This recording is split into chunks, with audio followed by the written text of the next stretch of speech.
cannabis, marijuana, weed, flower, devil's lettuce, and probably more, all different names for the exact same thing. It's a natural flower that is grown. It can be curated and taken in a wide variety of different ways. The main methods of ingesting it is smoking, eating, and topical. Now, I'm not going to get into the science of it because honestly, there's a lot, and I personally don't even know that much, but I do know a decent amount. There's THC and then there's CBD. THC is what gives you that high experience. CBD does not give you that high experience unless there's THC in it. The CBD is good for pain relief as well as relaxation. Then there's something called terpenes. That is pretty much like the ingredients that are in it. The terpenes change the effect that you get. So some of the terpenes increase your appetite while others suppress it. Some make you very energized while others make you very sleepy. Then there is sativa, indica, and hybrid. Sativa gives you that high energy sociability. Indica gives you that mellow sleepiness. And hybrid is a mix of both. Sativa is good if you're going about your day. You want to be productive and you want to socialize. Indica is good for a night at home, chill, you want to go to sleep. A hybrid, I would say during like the morning versus midday is good for that. Then there are strains. Those are pretty much the different flavors that the cannabis comes in. So it is technically called cannabis, like that is like the official name, but it's also called medical marijuana. Usually it's taken for medicinal purposes to help as a medication and a pain reliever. But other people, they take it to calm their anxiety or they take it for cancer. There are a bunch of different reasons to take it, and it is not a bad thing to take. It's just how you're using it, the intention, and the frequency. So the difference between the methods, I just gave you three main ones: smoking, edible, and topical. But the difference is smoking, you usually feel an immediate impact, whereas an edible, usually it takes, depending on exactly what it is, between 45 minutes to 3 hours. It's a little less reliable, especially if you don't even know how much THC is in it, you don't know the terpenes and the type. So you can put it in gummies, you can put it in honestly anything, but some main ones are gummies, brownies, Rice Krispie treats, and a lot of people put it in butter as well. And you can put it on toast, but I feel like that's a lot less predictable because you don't actually know how much it's going to impact you. But you can also put it in tea. You can honestly make it for anything. You can put it in ice cubes, but you can't just like ground up flour and then put some in like an ice cube tray and put it in water. I mean, maybe, but it probably won't come out that way. Some pros and cons of marijuana. Some pros is it can increase your patience. It can suppress your appetite. It can enhance your appetite. It can give you a different perspective. It can increase creativity. It can ground you in your body, get you out of your head. It can increase your overall sensitivities. You can be more compassionate, and it also can help increase productivity, and it can overall give you more energy to go about your day. Now, some cons are it's an appetite suppressant. So if you're already dealing with not feeling hungry enough, then certain strains and terpenes would not be beneficial for you. And it's an appetite enhancer. So if you deal with binge eating or you just feel like you're too hungry all the time, certain terpenes and strains would not be good for you. It's just an individual experience for those two specifically. Another con is it can actually enhance mindless activities such as binging TV shows, doom scrolling on your phone, or binge eating. Just binging an activity, I noticed that maybe different strains or terpenes or just cannabis overall increases those type of activities. Another con is some people experience memory loss or mental fog fog, they can't think straight, and I find it also depends on how much you take, because there's a certain tolerance that you may overgo,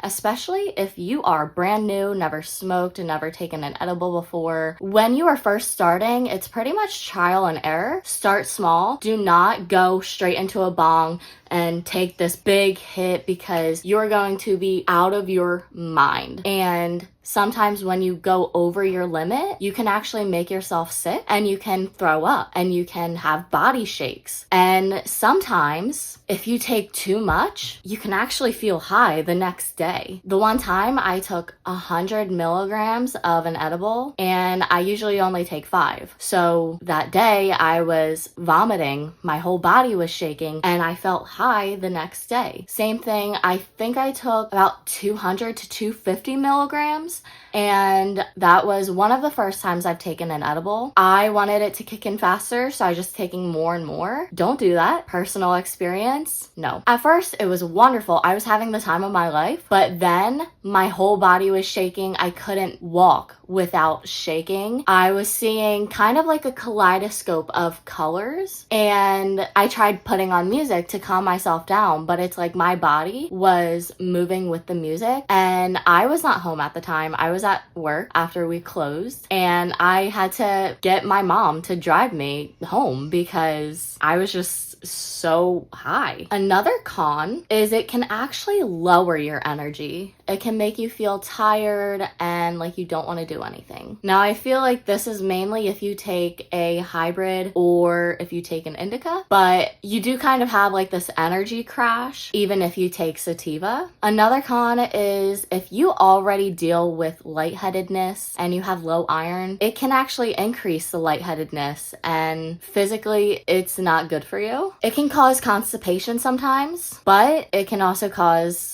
diarrhea. So taking medical marijuana can have an impact on your digestive system. Another con that a lot of people don't say is like possible is it's actually addictive. A lot of people say it's not, but if you rely on medical marijuana very heavily, you're going to become addicted. And it's super easy to become addicted to honestly anything, but personally I think a con is it is addictive, even though people are like, no, it's not. It definitely is. If you are reaching towards marijuana for everything, you wake up, you smoke or take an edible, you go for a walk, you're smoking, and you're just constantly indulging in it, that is definitely an addiction. Another con is there's actually unknown long-term side effects on your body and mind that have not been studied yet. If you are going to indulge in taking medical marijuana, cannabis, pot, do it with intentions. What I mean by this is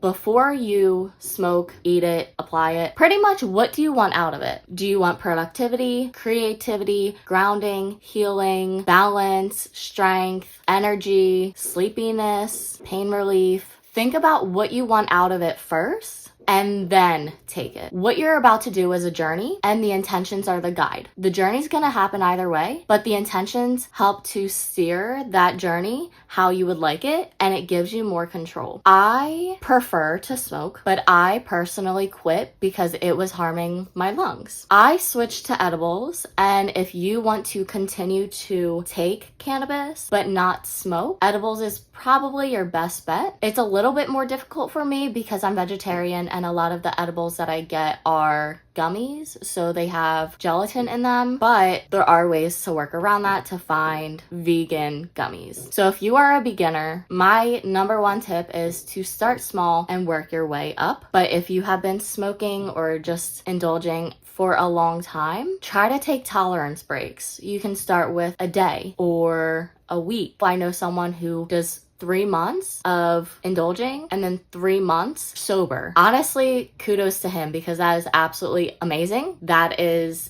impressive. I probably could not do that, but if you are smoking multiple times a day, start with 1 day and then increase to 2 days and keep going to allow your tolerance to restart. If it takes you 2 joints just to feel slightly buzzed, you need to chill and take a tolerance break. At least 2 days, because the more you take it, the higher your tolerance gets, and then the more you will have to take in order to feel anything. If if you are going to consume cannabis, try to keep track of how you consume it as well as how frequently you consume it, just to hold yourself accountable. I personally journal, and in my journal, I have like a layout, and in part of it is medication. So I'll put 115, 5 milligrams THC and CBD edible. Or when I was smoking, I would say the time dash 1 fresh bowl hit. So I would either say fresh or used when smoking, because that lets me know, okay, is it slightly old bud or is it brand new? You don't have to, but keeping track will definitely help keep you accountable, as well as just to let you know. And when you write things down, you don't actually have to remember it because it's already written down. It clears up your mind to remember other things that are slightly more important. My experience, I have been consuming medical marijuana since I was 18 years old. At the time, I was incredibly overweight and depressed. I started out by smoking, and it was pretty much every night, very late at night. It helped me to realize that I have a lot more control of my life than I realized. No one was forcing food down my throat. No one was stopping me from exercising. So it allowed me to realize, okay, I hated myself at the time and I hated the route I was going. It helped me wake up and realize, okay, I'm gonna start eating healthy. I'm going to learn how to take care of myself, and I'm going to exercise because no one is going to do this for me. I have to be my own savior, and I did it. I was carrying around a lot of trauma and pain. It felt like I was a walking head. I was only in my mind and completely disconnected from the neck down. I had so much pain that whenever I felt anything uncomfortable, I escaped into my mind and I completely neglected myself. Taking marijuana helped me to ground myself in my body, to feel my pain, to acknowledge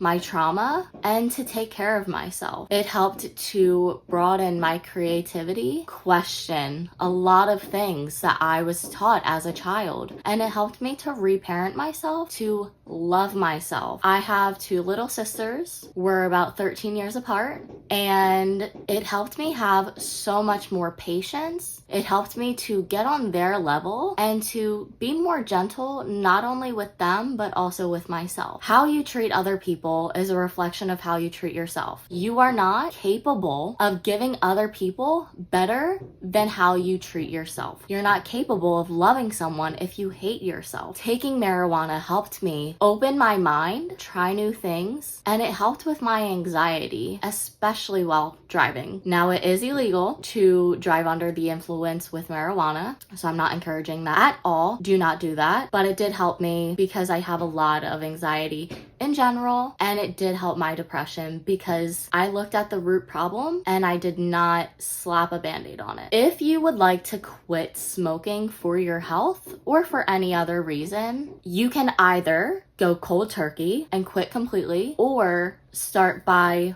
waning and going less and less until you don't smoke at all. Now, if you still want to consume, definitely switch to edibles. They are a lot better. They don't really harm you, apart from the cons of possible addiction and mental fog, memory loss, and unknown side effects. But apart from that, it doesn't damage your lungs or your diaphragm. If you want to quit completely, again, you can either go cold turkey, where you fully quit, no more, just one and done, or again, you can wane, slowly get back, and then once you fully stop consuming the actual flower or cannabis, no matter how you take it, I like to do a placebo effect. Whenever I'm feeling really stressed, I always, depending on how I'm feeling, I'll pretend to hit a joint, and that not only is a placebo effect that lets your mind think you're smoking but not actually doing the harm, it also helps with breath work, and your breathing is so much more powerful than you realize. I mean, if you didn't breathe, you would die. But focusing on your breath when you are stressed and during in a very chaotic time, it helps to calm your body. So you could either